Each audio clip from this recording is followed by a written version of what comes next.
सोनपुर के मोहल्ला में सोने का मुकुट किस हुकूमत ने पहनाया था, वो कातिल कौन था?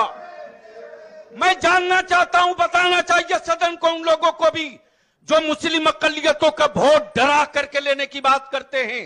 रही बात ये, तो मैं एक छोटी सी चादर का हिस्सा खसकाता हूं। सदर साहब, भागलपुर दंगे में कोबी के खेत के नीचे से लाश बलियाबी ने निकाली है,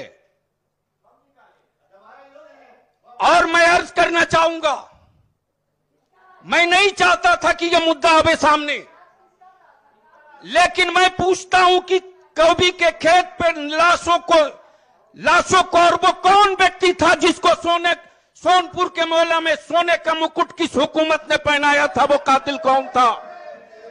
मैं जानना चाहता हूं, बताना चाहिए सदन को, उन लोगों को भी जो मुस्लिम अकलियतों का वोट डरा करके लेने की बात करते हैं।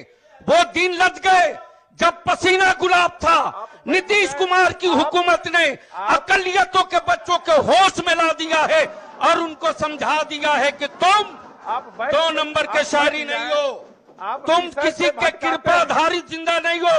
और जो कौम जंगे आजादी में अपने बाप दादा के लहू से भारत की आजादी की तारीख लिखी हो, उसको कोई माई कलाल वोट की बात तो दूर, 1 इंच भारत की जमीन पर कोई दाएं बाएं नहीं कर सकता। यह भारत के संविधान ने स्वीकृति दी है। इसलिए मैं सुनील बाबू को एक शेर और नजर कर देता हूं, शायद इनके जहन में कोई बात आ जाए। कंक्लूड करें माननीय सदस्य। एक शेर सदन की तवज्जो चाहूं।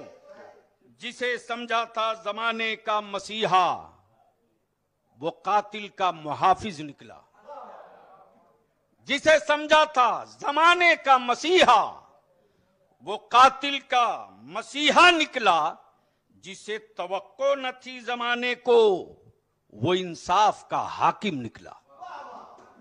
यह उम्मीद अल्पसंख्यकों ने नहीं किया था, और जिस पर बहुत यकीन किया था, जिस पर बहुत भरोसा किया था, जिन पर बहुत एतमाद किया था, उन्होंने जख्मों के अलावा कभी मरहम न दिया।